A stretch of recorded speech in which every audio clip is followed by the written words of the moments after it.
तो आइए हम लोग कल इस चैप्टर का इंट्रोडक्शन देखे थे, माई ग्रैंड मदर हाउस।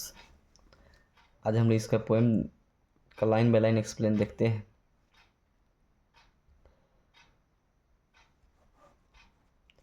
इसमें हम इस तरह से थोड़ा परिचय आपको दे दें। इसमें राइटर जो है अपने दादी माँ या नानी माँ, ये कंफर्म नहीं है, लेकिन हम दादी माँ को ही लेकर हम इस कविता का एक्सप्लेन करेंगे। लेखिका जो है यानी कमला दास जो है या कवित्री बोलिए, अपने दादी माँ को याद करती है और याद करते हुए यह कविता लिखती है। जब उनका शादी हो जाता है, वो ससुराल जाती है। जब उनके ससुराल में जिस तरह से उनके दादी माँ का प्रेम मिलता था, उस तरह का प्रेम उनके हस्बैंड या उनके ससुराल वाले लोग जब नहीं करते हैं, तब ये कविता को लिखी है। आइए देखते हैं क्या है इसमें। There is a house now far away where once I received love. यहाँ लेखिका कहती है कि एक घर है जो अभी बहुत दूर है। यानी कहती है कि मैं जहाँ हूँ अभी, वहाँ से वो घर क्या है, काफ़ी दूर है, बहुत दूर है।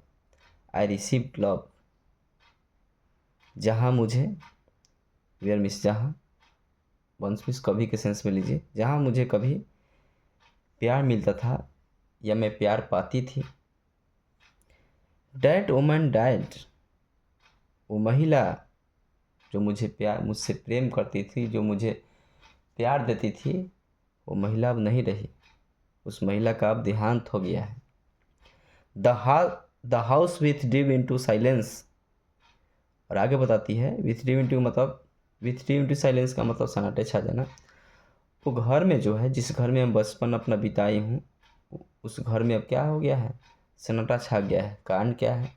क्योंकि दादी माँ जो अब उस घर में नहीं रहती, यानी उस घर में कोई अब रहने वाला नहीं, जिसके कारण से क्या होता है कि उस घर में सन्नाटा छा गया। राइटर ने बताती है कि स्नेक्स मूव्ड एमॉन्ग बुक्स। यह बताती है राइटर कि अब उन किताबों के बीच में अब सांप घूमते हैं। कारण क्या है? हम अच्छा इस तरह का शब्द का प्रयोग कब कब करते हैं कि अब उस घर में सांप रह रहा है। यानी इसे कहने का मतलब होता है, जब उस घर में जब आदमी रहना छोड़ता है किसी भी घर में, तब वहाँ देखिएगा सांप का बसेरा हो जाता है। यानी कहने का मतलब राइटर यह कहना चाहती है कि अब उनके दादी माँ के घर में कोई रहने वाला नहीं है, जिसके वजह से उस क्या है, अब उन घर में उन किताबों के बीच में क्या है, सांप घूमता है। राइटर बताती है कि I was then too young the to read, मैं काफ़ी छोटी थी, बहुत छोटी थी,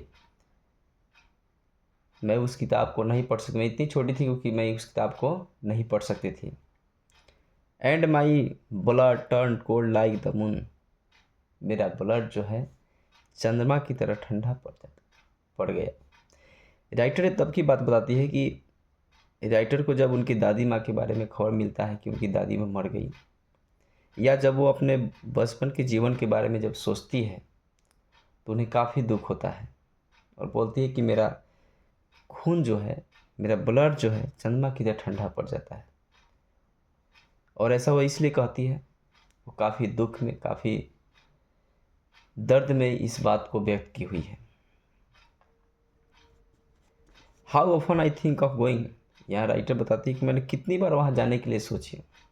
और ऐसा क्यों बोलती है कि जब भी वो जाने के लिए वहाँ सोचती है, तो उनके मन में पहले से एक तरह का बचपन में जो प्रेम मिला था, जो दादी माँ का जो प्रेम मिला था, वो प्रेम उनको याद आने लगता है, क्योंकि उस तरह का प्रेम उनको ससुराल में नहीं मिल पाता है। तो बोलती है कि जब मैं जाने के लिए सोचती हूँ, चाहे जब मुझे दादी माँ का याद आता है, तो मेरा ब्लड जो है चंद्रमा की तरह ठंडा पड़ जाता है। देयर, या बोलती है क्या कि how often I think of going there, मैंने कितनी बार वहाँ जाने के लिए सोचा। To peer through blind eyes of windows, windows मतलब खिड़की। यह ब्लाइंड आइज कहने का मतलब जो उसमें का जो पल्ला जिसको बंद कर दिया था, यानी एक अंधे आँख के बारे में कहना यह चाहती है राइटर कि to peer through blind eyes of windows, वो जो विंडोज़ जो बंद है, जो खिड़की जो बंद है, मैं उसके देखिएगा छोट बच्चा जो है हमेशा जो है खिड़की पर जाकर उसे खिड़की से झांकता है, शायद लेखिका को यह बचपन वाली बातें जो है याद आ रहा है, तो बोलती कि मैं चाहती हूँ कि मैं जाऊँ और उस खिड़की से झांकूँ और just listen to the frozen air, और उसमें जो जमी हुई जो हवा है उसको थोड़ा मैं फील करूँ, थोड़ा उसको मैं लिसन करूँ, सुनूँ उसकी। इन वाइल्ड डिस्पेयर, ये जब बात बोलती है तो राइटर जो है काफ़ी उदासी भाव में इस बात को व्यक्त करती हूँ। काफ़ी निराश है, अत्यधिक निराश है, हताश है। Pick an armful of darkness to bring it here to lie behind my bedroom's door like a brooding dog. Armful मतलब बाहों में, डार्कनेस मतलब अंधेरा को, ब्रिंग मतलब लाना, हेयर मतलब यहाँ, लाई मतलब रखना, बिहाइंड मतलब के पीछे, माई बेडरूम्स डोर अपने बेडरूम के शयन कक्ष के दरवाजे के पीछे, लाई का ब्रूडिंग डॉग। यहाँ ब्रूडिंग डॉग का मतलब समझिए कि इमेजिन किया हुआ चीज़ है ना। तो राइटर यह बताती है कि मैं चाहती हूँ कि मैं वहाँ जाऊँ और वहाँ से अंधेरे को अपने बाहों में भर कर लाऊँ, और मैं अपने शयन कक्ष में जहाँ सोती हूँ उसके दरवाजे के पीछे मैं एक ब्रूडिंग डॉग की तरह उस अंधेरा को रखूँ। चाहती है कि जो मेरा बचपन का जो प्यार मुझे जो मेरी दादी जो करती थी, वो प्यार मुझे यहाँ नहीं मिल पाता है। तो उन यादों को चाहती है कि मैं एक ब्रूडिंग डॉग की तरह मैं अपने शयन कक्ष के दरवाजे के पीछे रखूं।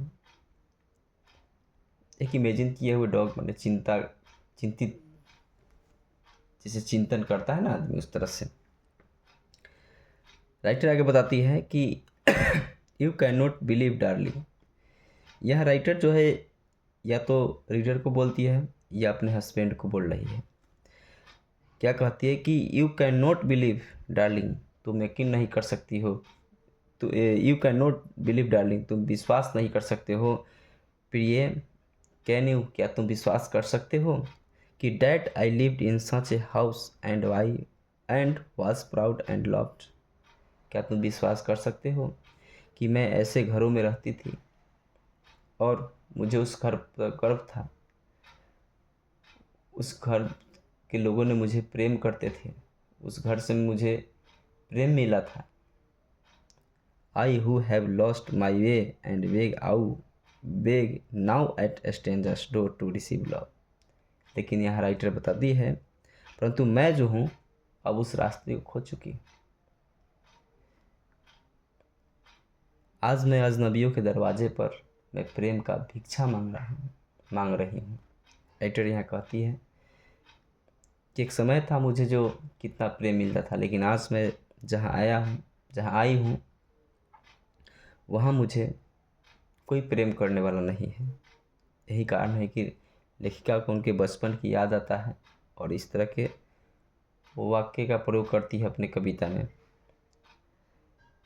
क्या कहते हैं कि I who have lost my way and beg now a strangers door to receive love. मैं जो हूँ अब मैं उन रास्ते को खो चुकी हूँ। अब मैं अजनबियों के दरवाजे पर उस प्रेम को पाने के लिए मैं भिक्षा मांगती हूँ। वो प्रेम, मुझे अब उस तरह का प्रेम अब नहीं मिलता है। At least in A small change. Writer यहाँ कहती है कि शायद इस कविता को सुनने के बाद, शायद इस मेरी दुख पीड़ा, मेरी यह उदासी भाव को सुनने के बाद उनके जो पति है, चाहे वो जिनके लिए भी लिख रही है, शायद वो अपने व्यवहार में बदलाव करें और कवित्री से प्रेम करें। बाकी हम लोग अब इसे क्वेश्चन आंसर अगले दिन देखेंगे।